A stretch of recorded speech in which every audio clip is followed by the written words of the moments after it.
You've got some cards on the table, and those are for questions. So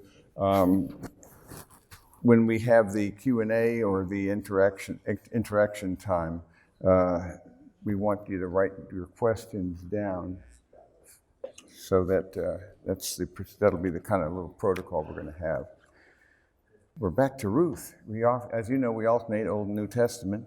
So when we look at this talk through the book of Ruth here, we have this perspective on the story, as we've seen, of a virtuous woman. And so it's a very short, as we know, short little book, but it's really packed with important principles, as you know, probably written from the context during the time of David, though it's set in the time of the judges. And that's the important perspective here in this book, because it's critical for us to see that it's a cameo, a radically different perspective, given the setting of the darkness in that book of Judges there, where there was a time of rebellion and immorality. Here, this story of love, of integrity, of righteousness is an incredible contrast. And it shows once again that there is always a thread of righteousness, of integrity, of goodness that goes throughout, so that God's going to be honored and his purposes will be achieved.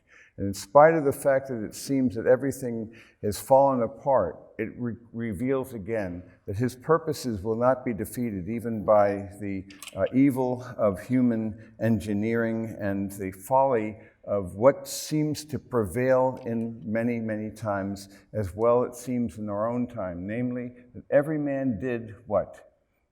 That which was right in his own eyes.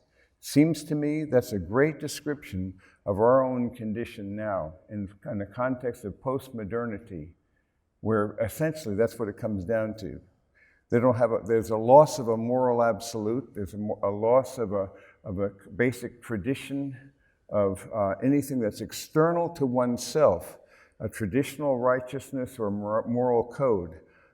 Anything that is external to oneself in terms of traditions, authority, or religious, or anything of that nature, where it's now been reduced to the autonomous, subjective self. And so it was there as well. And the results were not pretty, as becomes painfully obvious in this book. So it's a crisis of, an oasis rather, of integrity and righteousness in this book. And so this virtuous woman, she was an excellent woman. And that's an image really of the woman of Proverbs in many ways as well. An excellent woman who can find. And as well, we'll see, Boaz was a man of excellence himself. So there's this whole quality of moral and spiritual excellence that's going to be emphasized in this wonderful little cameo. And again, we see that goodness and love prevail. And so the first half of the book talks about how Ruth's love is demonstrated, and then her love is rewarded.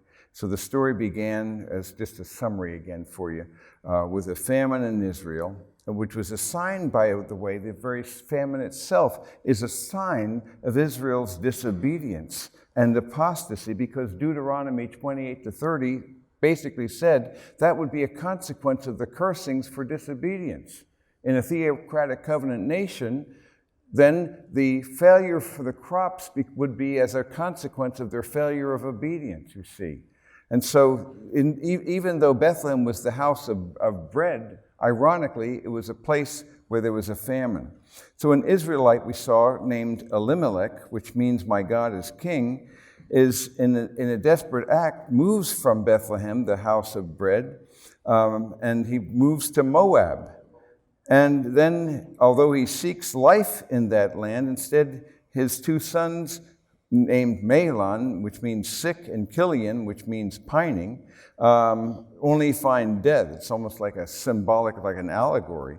The deceased sons leave then two Moabite widows. So they marry these foreign women, Orpah, which means stubbornness, and Ruth, which means friendship. And then Elimelech's widow, Naomi, hears that the famine in Israel is over, and so she decides to return. to Israel. And so her name was originally Pleasant, but now her name is changed, as it were, to bitter, because the attitude that she has is that God is now against her. So no longer call me that, but call me Mara, bitter. So she tells her daughters-in-law to remain in Moab and remarry, because there was no security for an unmarried woman in those days.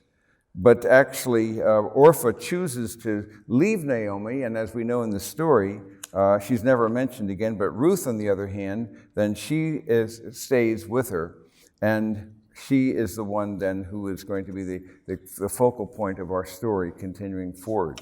So this is a remarkable story then, and so she resolves to cling to Naomi and follow the Lord God of Israel, and she therefore gives up her culture, she gives up her people, and she gives up her language because of her love. And so what we see as we look at this book of Ruth, then let's go back to it, and we'll see then this motif that your people will be my people. And so when we look at this, they go to this. Don't call me Naomi, she says, he's bitter. The Lord has brought me back. So he returns with her daughter. But they essentially, she said to her, where you die, I will die. So Ruth said, don't urge me to leave you. Although the other goes back, I'm not going to go. Where you lodge, I'll lodge.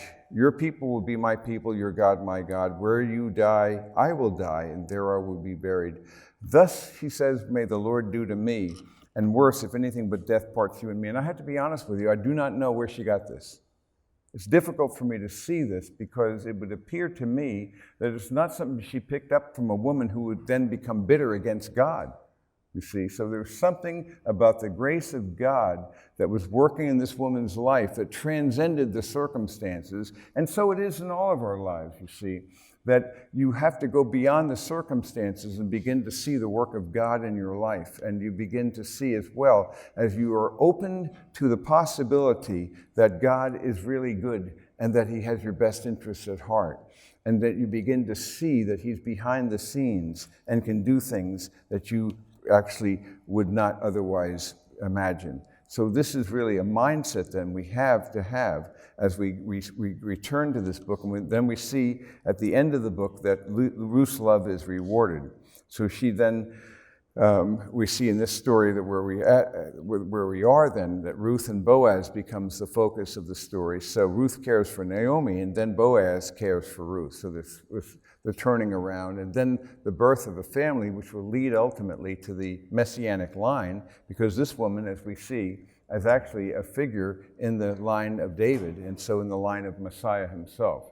So this Gentile woman is actually given a role in the messianic line. So it's an extraordinary book that gives us a portrait of how God in his grace is working in his people. So we see that they both come to Bethlehem, and then the city is stirred up. Is this Naomi? And then she calls herself bitter. And because the Lord, she says, has witnessed against me, and the Almighty has afflicted me. So this is a question that you and I have to wrestle with, because will we look at God in terms of our circumstances, or will we view our circumstances in light of God? Your choice. Because if you view your circumstances in light of God, it'll lead to one outcome. But if you view your God in light of your circumstances, it'll lead to an entirely different point of view, an entirely different perspective. And that is going to make all the difference in the world. I'm looking for my glasses here. I've just found them here. I have some notes I wrote years ago when I taught this book, and you wouldn't believe how tiny they are. So I wanted to refer to these. And I'll show them to you later on. They're almost illegible. And although I have good eyesight, I had these intraocular lenses installed and so forth. I can see very well, but these notes nobody can read without magnifying glasses. I don't know how what I was thinking, like this.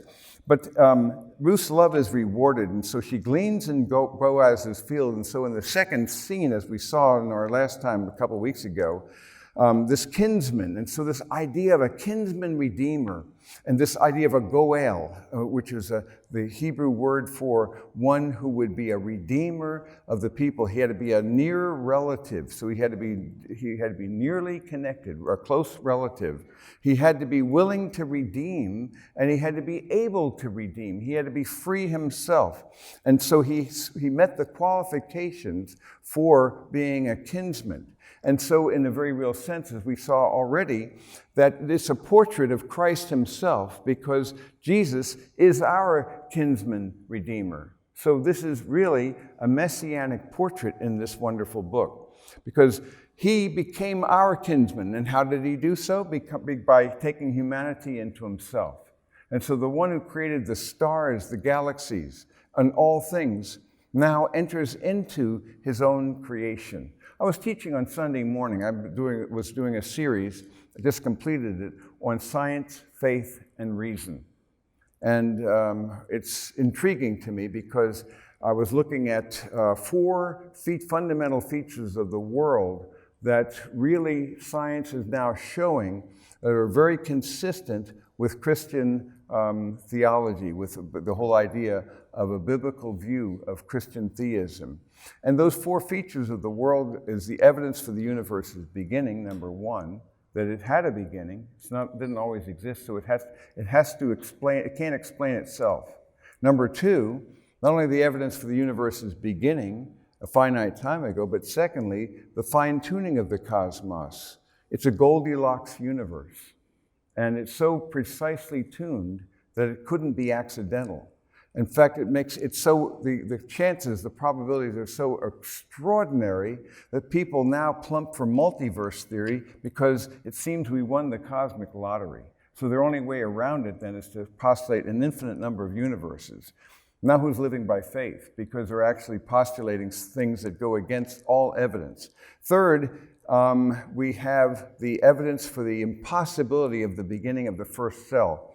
Because there's no simple cell. There's no simple life. And it becomes more and more complex. The more we learn, the more extraordinary it becomes. So science is actually being marshaled more and more to show the extraordinary nature of the created order. And it reveals the glory of the one who made it, and it becomes more and more awesome. But the fourth of the evidences I use is the nature of information itself, because you see every one of your cells in your body, and you have about 36 trillion of them, and every one of your 36 or so trillion cells has DNA about 6 feet if you teased it all out, how it's all compressed into this tiny amount, spools within spools within spools. And this DNA has more information than multiple sets of encyclopedias. Where does this information come from?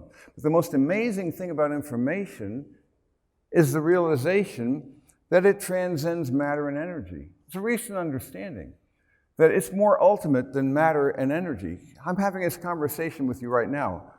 We're recording it. We can now take this information that I'm conveying to you, and it could be transmitted then by an MP3, MP4. You can print it out and you can read it on a piece of paper. So the information can be conveyed physically, can it? But it could also be done electronically or digitally. But the information's the same. That's why a DVD that has a movie doesn't weigh any more than a DVD that doesn't have a movie, that's blank. Because the information transcends the medium. So it's a third ultimate. In fact, it's more ultimate than matter and energy. In the beginning was information. You see the idea? In the beginning was mind, the mind of the maker.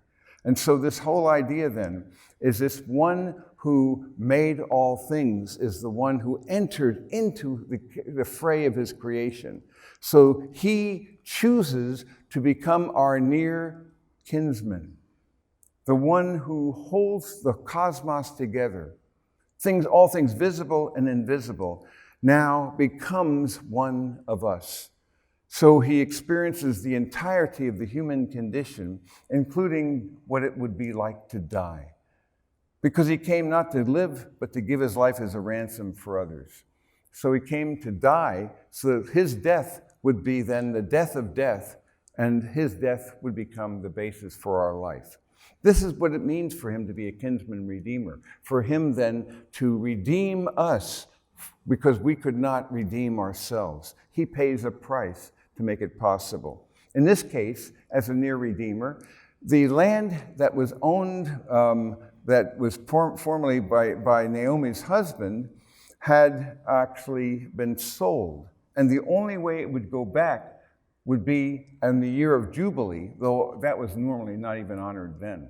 All land was to revert back on the 50th year, but it was really not being honored. But the point being, the only way it could get back then into the family, into that line, would be for a kinsman redeemer to redeem the land and this property that would do. So he's willing to do that, but he had to be someone who could do that. So this man, Boaz, was a man of great wealth. And Ruth the Moabitess had said to Naomi, "Let me go to the field and glean among the ears of grain after one in whose sight I may find favor." And so we know the story in chapter 2. And she goes to the right field and at the right time. And what you see behind the scenes is the providential work of God himself. And we see him working indirectly in these conditions. Then we come to the point where we see that she has been providentially guided, you see, to the right field, and all of these have happened in such a way that she realizes, Naomi, that something has been going on. In fact, she says that you should stay close. This man, she says, the name of the man with whom I work today is Boaz. She said to her daughter-in-law, "May he be blessed of the Lord who has not withdrawn his kindness to the living and to the dead." There's a beginning of a turn from this woman who called herself bitter. And she now says, this man's our relative. He's one of our closest relatives, but he's not the closest, because only the closest man would have the final right to actually be the redeemer. But so she says, "You should stay close to my servants until they finish my harvest." So she said, "It's good, my daughter, that you go out with his maids." And so others, it's a dangerous situation because a woman in that condition could be vulnerable to someone who would be a predator in that context. So stay close by the maids of Boaz in order to glean to the end of the barley harvest. Remember what we said about this? The idea that they made provision for the orphan, for the widow, for the alien, because these people had no means of resources or support. And so God in his grace made provision for people who did not have provision, because an orphan or a widow would not have a normal modality of provision. So God made that provision by actually saying that if you have a land like this, you're not to glean to the edge of the field, but you're to allow that to be used for these people. Moreover, you're not to beat your olive trees twice, and your grapes only harvest them once, you see. So this was a provision that God made. That was a loss of income, by the way, that these people would have. But that's why I said a couple of weeks ago, it occurred to me, that's a kind of an extra tithe, a passive tithe, because they lost, I'm going to guess, about 10% of revenue because of that. So that was an intriguing thing that God made this provision for these people in that context of Israel. So here we move to chapter 3 then. Naomi, her mother-in-law, said to her, "My daughter, shall I not seek security for you?" Because in that context then, she would have no basis for security. So there's a risk she's going to need to take. Now, is not Boaz our kinsman with whose maids you were? Behold, he winnows barley at the threshing floor tonight.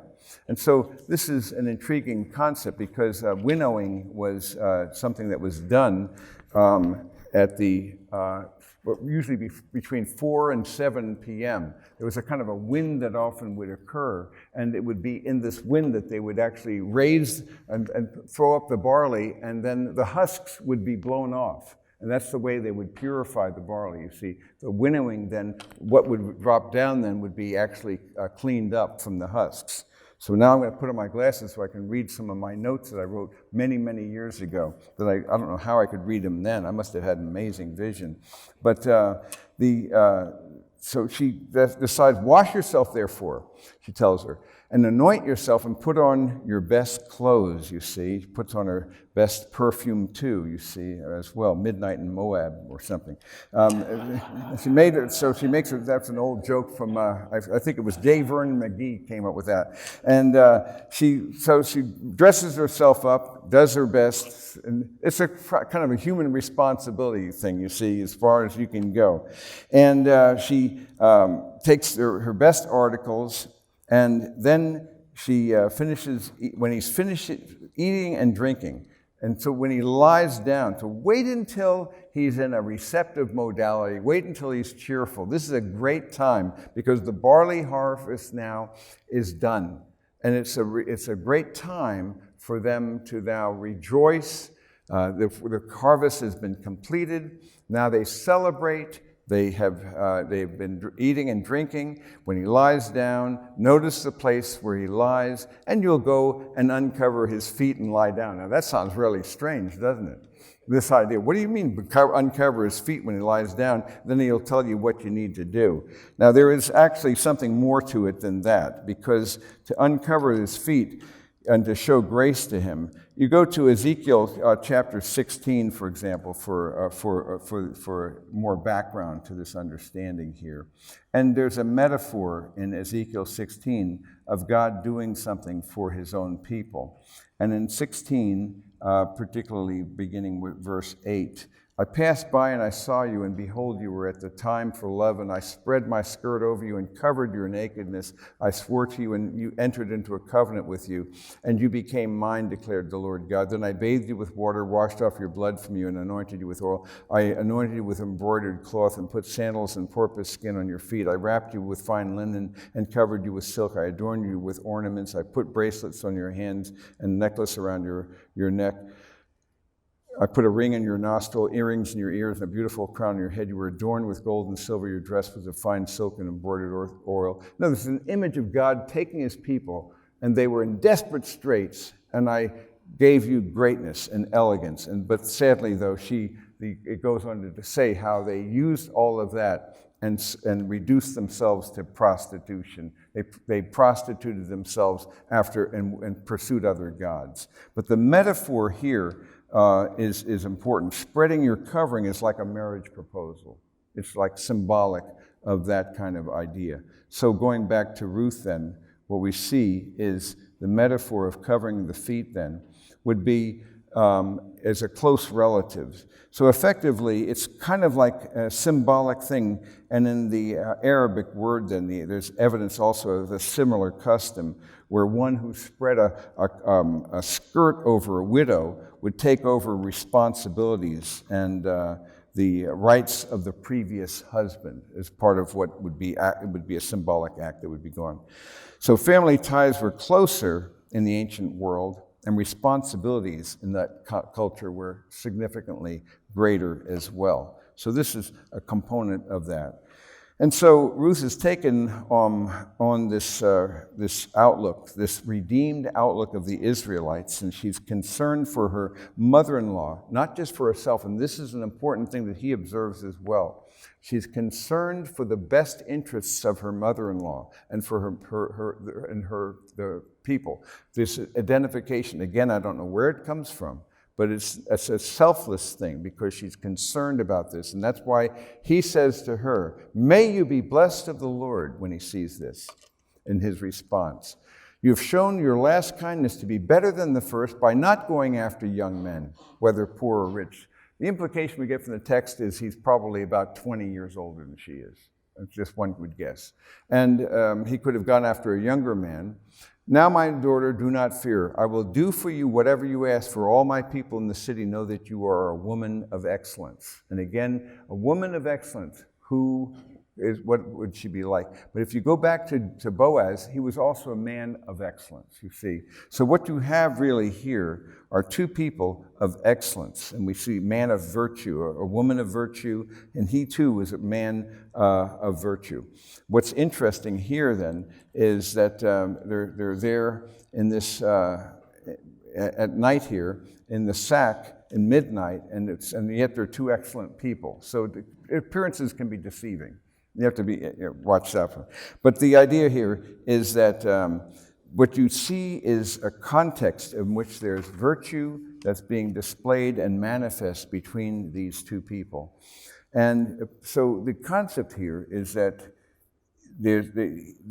he says, however, you need to understand, though, that I'm a close relative, yes, but there is someone who's closer than me.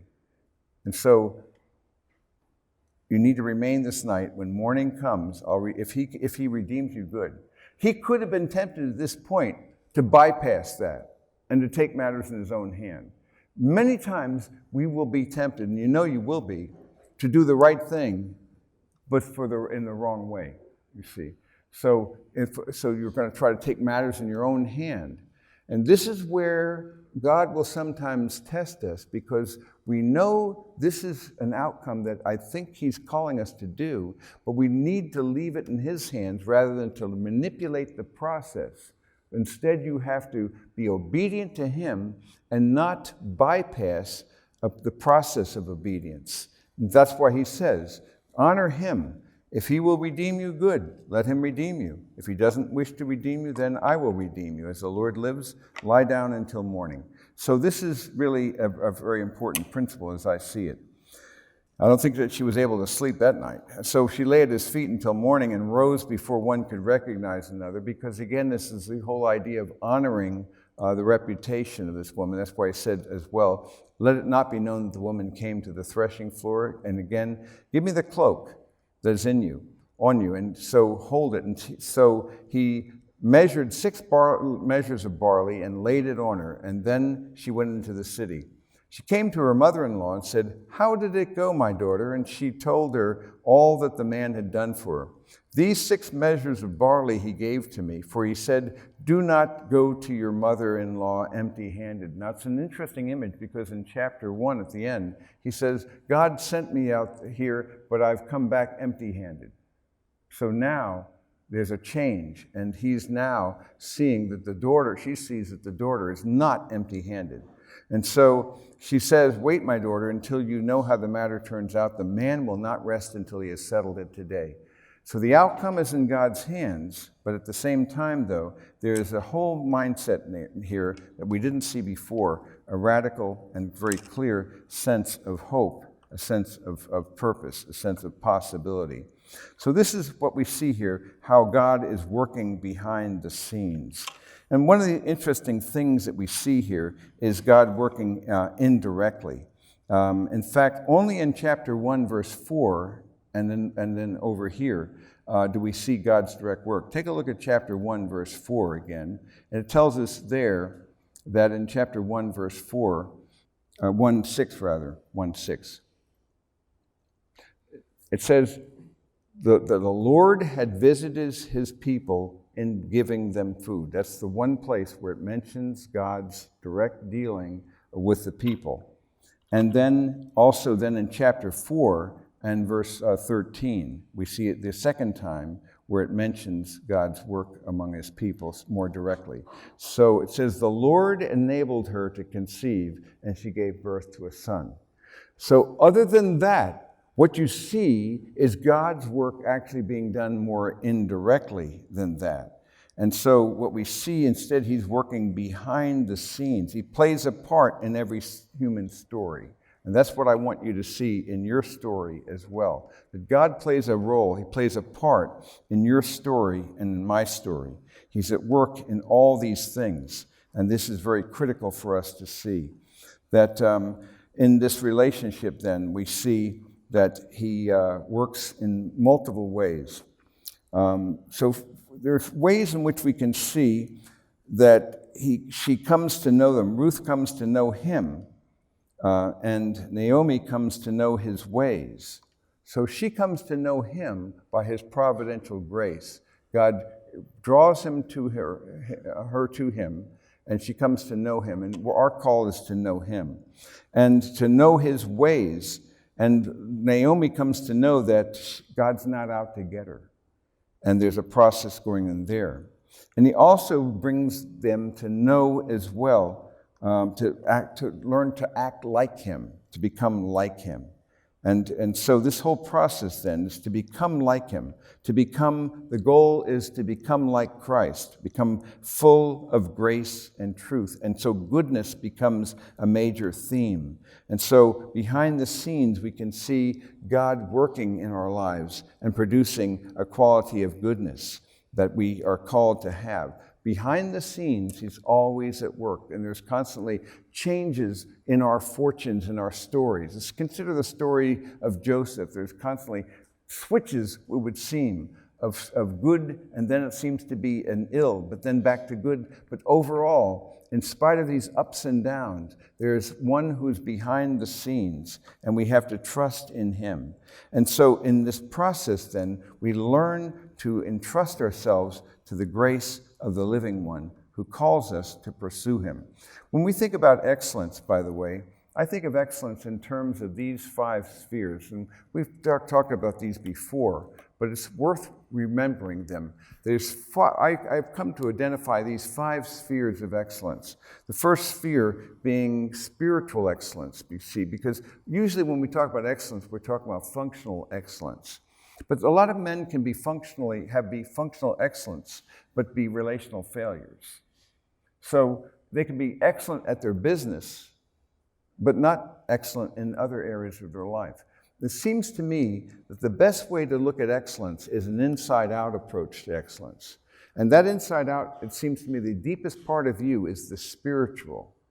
It's who you are when no one's looking. It's the deepest part of your life, who you are before God. And what's the thing that is most valuable to you? What do you most love? What do you most serve? And so the spiritual component, if it's to know him, that would animate and energize the moral. Because moral excellence, as I would define it, would be the fruit of the Spirit. Love, joy, peace, patience, kindness, goodness, faithfulness, gentleness, self-control. So that moral excellence, as I see it then, would be a quality of Christ-likeness. You become more and more like him. Another way of looking at that would be the virtues that you can study in 2 Peter chapter 1. And so you see these virtues that are seen. That's a life of moral excellence. And that kind of life is an other-centered life that empowers relational excellence. Because the more you are a self for others rather than a self for self, the more relationships are energized and amplified. So in my view, spiritual excellence generates moral and then relational excellence. And it seems to me that functional excellence then should be an expression of really serving and treating people well so that they are capable then of fulfilling their purpose for their work, and they have a culture of excellence together, and you're serving them, and so that there's a fruitful context in which they can work and flourish and prosper together in functional excellence. And ideological or theoretical excellence is this 5th one that I've just added, so that you think well and you live well. And it goes inside out, but actually it's also outside in. But especially though, the inner life should energize the outer life, so that intimacy should energize activity, as I now see it. So this concept of excellence is critical as I process this. And so when I look at these questions I've come up with for you, I want you to ask these questions around your table for a few minutes. And it's these 3 questions. In what ways does the Lord call us to be men of excellence? And I want you to think about that. Because if we're not careful, we're just going to limit ourselves to functional excellence. And I want you to think about it in a deeper and richer way. And how do you aspire to that excellence so that it's really the quality of character, Christ-like character, that we're aspiring to, that becomes more and more visible in the works of your hand? But then how are we to know him, to know his ways, and to act like him? So as we saw then, that in this text, really, Ruth came to know him, and Naomi began to know his ways and began to realize he's not out to get her. And both of them began to learn to act like him. And there was the whole idea of expressing that in a life of goodness and of other-centeredness. And then the third question is, why does God work behind the scenes of our lives? Why does it seem to be indirect? Does he give us the whole idea of giving you participation, not overwhelming us, but inviting us to be players, to be agents in this life? You see, because he invites us to be participants, not just puppets. And he wants us then to be people who have an agency and who are invited then to being given the dignity of causal agency in this world. At the same time, he's sovereign behind the scenes. And the Lord is going to accomplish his purposes. Now, the interesting thing is, he will accomplish his purpose, whether you play along or not. He'll accomplish his purposes, whether you participate. But if you choose to withdraw, he's not going to wring his hands in despair. You just miss out on the opportunity of participation. Let me give you a few minutes to process this together around your tables. Okay. Ready to... Bob, you got the questions? Or you can read it out loud. Yeah. Why did Paul pay the price of a disciplined life? Okay, you're going to give it to me. So why did Paul pay the price of a disciplined life? Why would anyone pay the price of a disciplined life? You have to be willing to pay a price if you have to desire it enough to do it. It always comes back to this business of the vision, intention, and means. Let me see if I can, I may have this, be able to summon it up, if I'm not sure if I can or not, but VIM is this whole idea, this vision, intention, and means. It's the good life, the VIM model. Vision means, what do I want? So if you have a trivial example, I want to visit Italy next summer, then intention, I should learn some Italian so I can communicate and get around, and here'd be the means. Now, on a bigger scale, though, what would be my vision of the good life on a broader scale than that, you see? In other words, what do I want most of all? And then, what would be the price tag? It's always this question. There's three things you have to say. What do I want, number one? Number two, what's the cost? And number three, am I willing to pay it? If I'm willing to pay it, that's when I get to the means, you see. So a price tag is going to be involved. Now, on the biggest scale, I want to be like Christ. Okay, that's going to be a big vision, isn't it? Am I willing to pay the price? Then what would be the means? And then you have to process that. Then you can think through, what would it take to grow in him? And there are time-tested things that we can do to make that occur. So that would be one of those examples of what that would be like. So that model then is always this. What do you want? What's the cost? You want to pay it. If you want to pay it, then there are means to get you there. But it really comes down to, what do you want it enough to pay the price? You see, because many people, many aspire, but few attain. And the reason few attain is because they're not willing to pay the price. Okay, any other thoughts you've got then? Because it's not that complicated, yeah. Yes, Parker? The studies that you talked about, where you had the four pillars of rational and science, is that a Yeah, science, faith, and reason, yeah. It's really this, and we're going to be making it available in the, on the website as well, but let me see if I can find it for you here. Go out of that presentations, because the science, faith, and reason presentation has to do with these four different areas, and so it looks at the four fundamental features of the world, and so we look at these features, and so it's a fun thing to do, and we're going to be putting it up on the website very soon. I don't have a slide that summarizes the four features, which I should do, but I don't. But anyway, I think there is on the website, the Science, Faith, and Reason, some version of it that should be available, but we're going to be adding a new version. So my plan is to take all these these keynote presentations we've got, and I'm going to represent them in my Sunday morning class and make them available on the website. It's in a more dynamic manner, so in an interactive way. Because I think it's very important for us to really have these resources in a more accessible manner, and very helpful for us to have. Because if anything, science has become more and more a resource that points to the agency of something that requires a divine agency more than ever before, not less. Yes? Like you say, God is using science and technology to bump up the evidence of the creation. Right, because He's being the great creator. Right. In an age in which skepticism has grown, God then raises the evidence even more, because God has always apportioned the evidence in such a way that there's enough evidence to support a person, to sustain a person who chooses the way of trusting in God.